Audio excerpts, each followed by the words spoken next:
Hello, hello. Why is everyone in the back of the room? Don't be afraid. I do not bite. Very hard. This will be in English. I apologize. I am not I just speak English. It's awful. I'm Stephanie Rewis. I've been a front-end engineer for 18 years. And I work on the design system framework. I started at Salesforce 3 years ago as we started the framework and was hired to architect it. And we quickly found that the execs loved what we were doing, which, sometimes you don't know what to expect. And we quickly had to hire some more people to help me. So I'm now engineering manager, managing the team that's working on this. So I'm going to talk to you today about the Lightning Design System, which is the recommended way to start your design and development in the Salesforce platform. And before we start, I'd like to find out who you are. And if I can, I'm gonna go like this so I can see you. How many of you are already using the design system in your work? Heck yeah. How many of you are designers? UX designers, developers? Admins? A little bit. Okay, very good. Or what's the other one called? Admin-eliper? Devadmin? I don't know. All right, very good. Of course, the required slide that you have seen and will see, we're a publicly traded company. Anything I say here, you should not buy stock or trade stock or anything about CSS. Just don't do it. In 2013, we launched Salesforce, which was our Salesforce 1, which was our mobile application.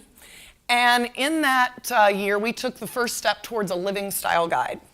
And we demonstrated how things should be laid out, what they should look like.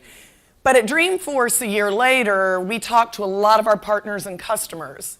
And we found out, what was working, what was not working. And what we heard was things like this. Well, I want my app to look like this. But we didn't really give them the tools to get there. We also heard, can I use this CSS in my app? And we learned that partners were reverse engineering the examples we gave. We were not sharing CSS. You inspect in the browser, try to find all the pieces of the rules that come together, put them back together in the right order, because we do have the cascade in CSS. And what happened with that was the C in CSS became the word confusing. It was very confusing, and we listened very intently. And so the next year at Dreamforce, we had something new to share. That was the year we unveiled the Lightning Experience. How many of you or your customers are on the Lightning Experience now? How many are looking to go there? How many just hate it and never want to do it? Okay. All right. Honesty, I like it. But in creating this Lightning Experience, we had dozens of Scrum teams and hundreds of developers and a very small team of designers. And we started with an inventory of all the designs that had been created. And we looked at, to answer for ourselves, how do we keep consistency with colors and spacing and font sizing?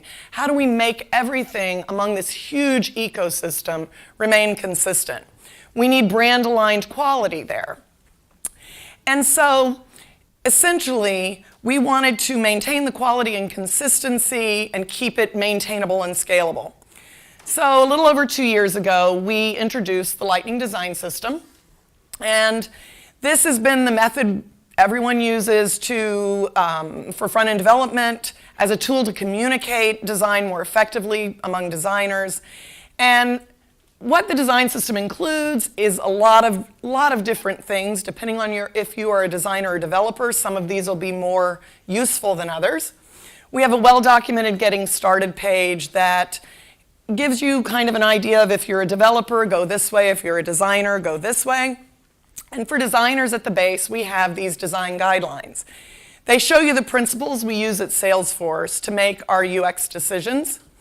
We're driven by 4 principles, and this is literally how Lightning was designed. It's very important that the first one is clarity, because clarity is the most important thing. Then efficiency, then consistency, and finally beauty. Beauty is important, but it's much more important to be clear and efficient and consistent. In the left side of our navigation, we have guidelines for things like color, displaying data, messaging, localization, typography. And we're adding to this every release. We have a partner team, our UX platform patterns team, that is adding to this every time. So if you do have UX designers on your team deciding how things should be laid out, this is the area that tells them exactly what to do to keep their look like Salesforce. Here's an example of the messaging section. We have an overview. We have information about when to use each type of messaging and specific information about each type of component within the messaging arena. Most of this information is contributed by the platform team, which we like because as engineers, we don't like writing these kinds of documents. I don't know about you, but at the base of the design system, to provide a single source of truth, we have design tokens. These are the smallest pieces of the design system. And really all they are is a constant or a value.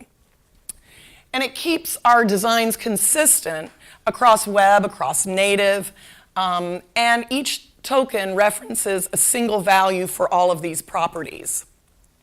You'll find all the tokens in the product today on our design tokens page. On the right side, you can see the categories that the tokens exist for. You can see the name and the value, and my movie isn't, oh, there it goes. With a visual example of the value of that token. And then, if you're building custom and compiling yourself with Sass, and I know some of you that are, say, building with Angular, some of you actually will download the whole system and recompile the way you want it. That would be with Sass, but if you're using Lightning, if you're building on platform, you can change the format for the tokens to get the Lightning token format. Essentially, the difference is the tokens are a T with the value in parentheses. So margin top, rather than writing 10 pixels, you would use the token for spacing extra small. All of our tokens are generated by an open source tool called Theo. And this gives us the ability to take the value and output it in many different formats. Sass, Less, Stylus, iOS, Android. And what is the advantage for you? As you saw in the code example, there aren't any hard-coded values. And the reason that is awesome is because it means we have no more inconsistent styling. If you set something to 10 pixels and later we do some tightening effort and we make everything 8 pixels, your stuff is not going to look like our stuff, right? And so if you use tokens, if we change the value of the token to tighten things up, you'll come along for the ride. So you will get that for free. Now, many of you may remember that platform does evolve, and the Lightning experience changed from this look, which we got a lot of complaints that there was too much white, to this look where we now have the backgrounds and things pop out a little more. If you are using tokens with your applications you built, you would get this for free. This is done, like here's the contact page, you know, everywhere it goes, you get this new look if you use the tokens. Now in the last release, 2 releases ago, we provided this new look.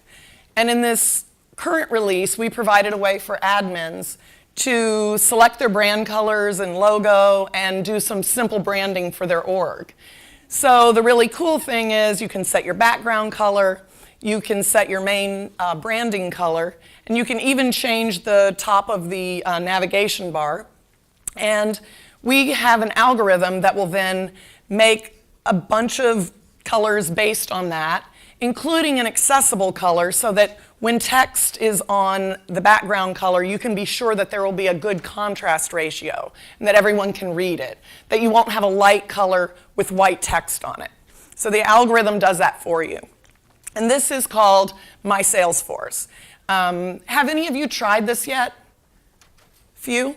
Okay. It's really a cool feature. A A lot of companies really enjoy having that slight little bit of personalization. So maybe the progress Lightning has made over the past couple of years got those of you that are not on Lightning yet to want to try it. But for those of you that have customers that have sometimes thousands of Visualforce pages, right? Like a lot. And in order to change that over to the Lightning experience, it's a lot of work.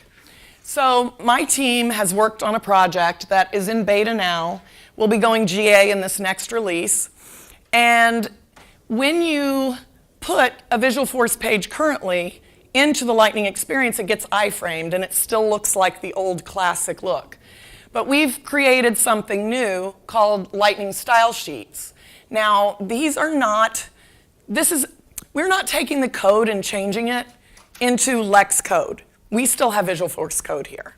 So it's not going to be an exact match, but what we've done is redecorated, if you will, made it look as much like Lightning as we could with the Visualforce code. So it's an attribute that you turn on in your page. If you have a really complex page that you don't want to turn it on for, you don't have to.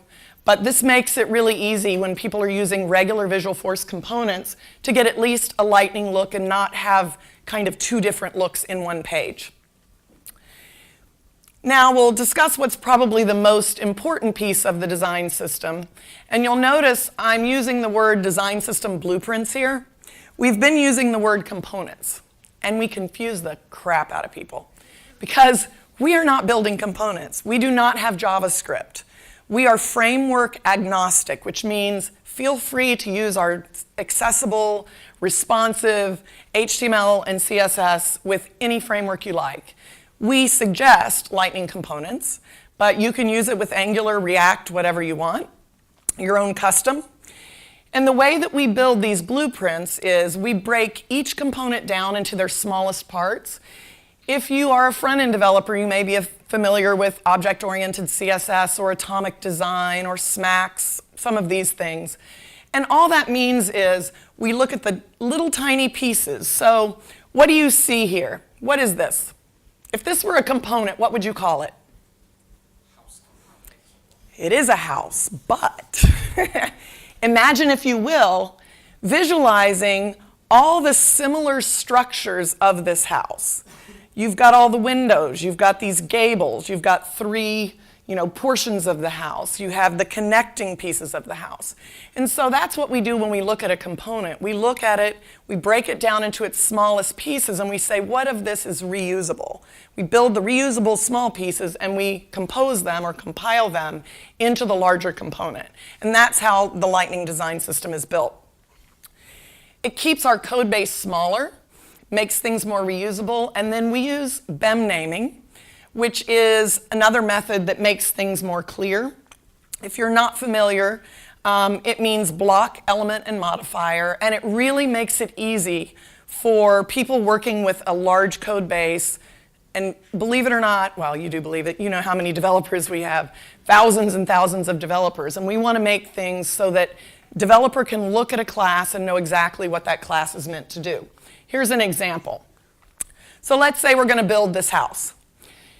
That means house will be our main component, and so the class name is house. That's the block or the component name. And then an element of that component is separated by a double underscore. So that's a part of the component. So this class just means this is the door of the house. Then we have modifiers, and those are separated by a single underscore. So what we're saying with this class is we have a red house, and then you can combine that so that we have a variation of a component part. In this case, we have a white door on our house. And when you break things down that way, it makes it very easy as you're putting things together to understand exactly what this does. It also keeps our specificity really low. So keeping classes single and not using a bunch of descendant selectors allows us to make the specificity stay low, because who's ever been in a specificity war? How do you win it? Important. Don't do it. Never use important. It's horrible.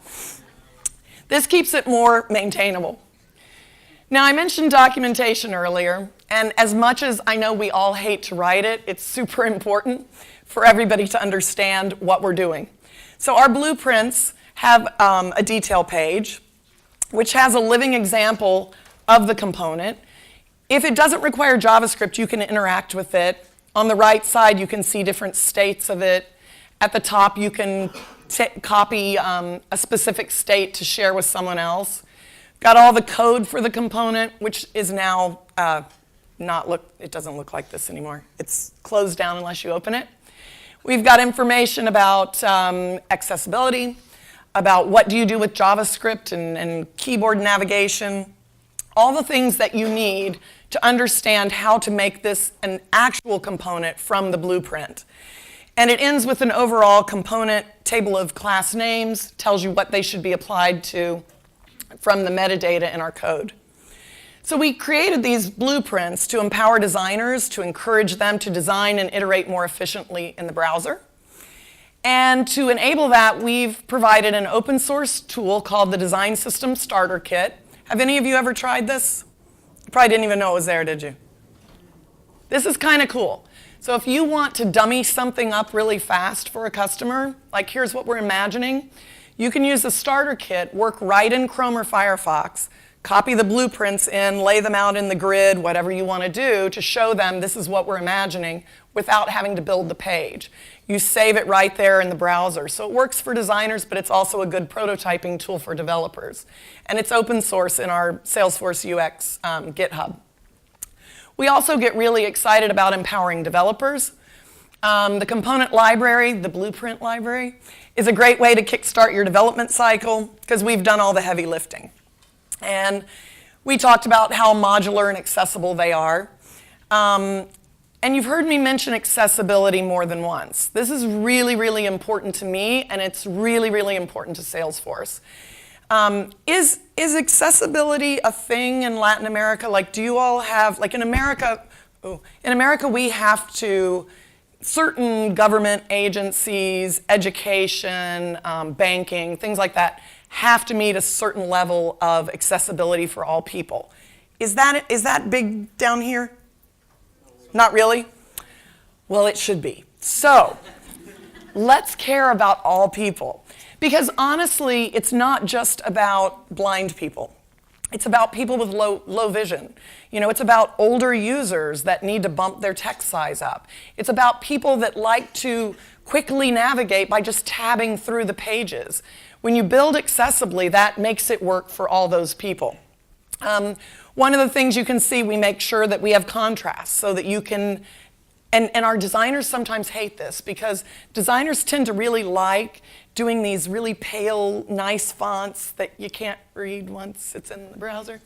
So, but we provide you information on ARIA roles, what happens when you add JavaScript, and any other pertinent information you should know. We make sure all our token pairings work for contrast. And in addition, we've recently added a new section to our site under the guidelines that are accessibility patterns and information. This section is wonderful. We're adding to it like every release. We want to do everything we can to make it easier for you to create components that are usable for everyone, even if it's not mandated by your government. We should still all care about everyone. So let's look at how the design system can increase your efficiency right now. There are a variety of ways to utilize SLDS within the Salesforce ecosystem, but in some cases you'll opt in. Now on platform, it's just there. You know, if you're building things right into platform, you will just always get the newest version of SLDS. Currently in beta, the one I mentioned earlier, lightning style sheets equals true. You add that attribute to your Apex page tag, and you will get the repainting, if you will, of your Visualforce pages. This is going GA this release coming out. You can also enable SLDS within Visualforce itself and use building our blueprints. You can just use the Apex SLDS tag, wrap your code that you want to be affected by that with this SLDS scope class, and you can use our blueprints right there within Visualforce. You can add a Lightning component within a Visualforce page using Lightning components for Visualforce. You can create a Lightning component in Lightning Experience itself, and this is what we refer to as platform. You can also create a full Lightning component or a full custom Lightning app with the Aura application extends Force SLDS. This is what we call a my.app. You can use Lightning Out and place a component anywhere, even on your own web page. And Salesforce is now kickstarting your development by providing pre-built Lightning components, which Greg will talk about later. These are built from the SLDS blueprints, but they've got the JavaScript and accessibility built in, so these are living components that will grow along with the system. You can also build your own Lightning components using pieces of those. So some of those base components can be compiled to build your own custom components. And recently, we've added the Lightning container to use any JavaScript library like React or Angular within the system. Also, there is, if you're not aware of it, there is an open source React project now that we've recently open sourced. So if you are a React user, these are actual React components. So as you can see, SLDS can pretty much be used everywhere. The CSS in every way can be added, and you can utilize the code as you see fit. Everything you see on this page, whether it's a standard component from Salesforce, such as record detail or the sales path, or whether it's something custom like this neighborhood explorer and mortgage calculator, which comes from one of Greg's demos, they're all powered by SLDS, even though they come from all different places. So to summarize, the design system was created to give you the best practices, the icons, the design tokens, a component blueprint library, and to make it really easy for you to do the right thing and really hard for you to do the wrong thing. You can find the design system at lightningdesignsystem.com, or the short version is getsLDS.com. And since all our projects are open source, you can go to our GitHub at Salesforce UX, and you can find the design system starter kit. You can access Theo, our token generator, if you need to leverage that in any way, and our design system itself. And with that, I have finished 4 minutes early. Thank you so much. My Twitter is Steph Sol. I will warn you, I only tweet a little bit about tech these days because the US is really blowing up. So I might say, yeah, you might want to not follow me or follow it, I don't care. And for bringing this whole conference together, thank Aldo. Aldo's the best. Thank you. And if there are any questions, there's 3 minutes and I'm happy to answer, or you can grab me in the back of the room. Thank you.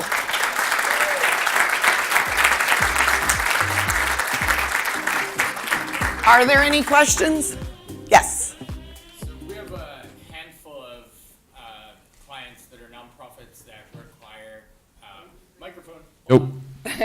Hello. All right. Hello. We have a handful of clients that are nonprofits in the United States that require or who service blind people. Yes. And blind people are users of the system as well as volunteers.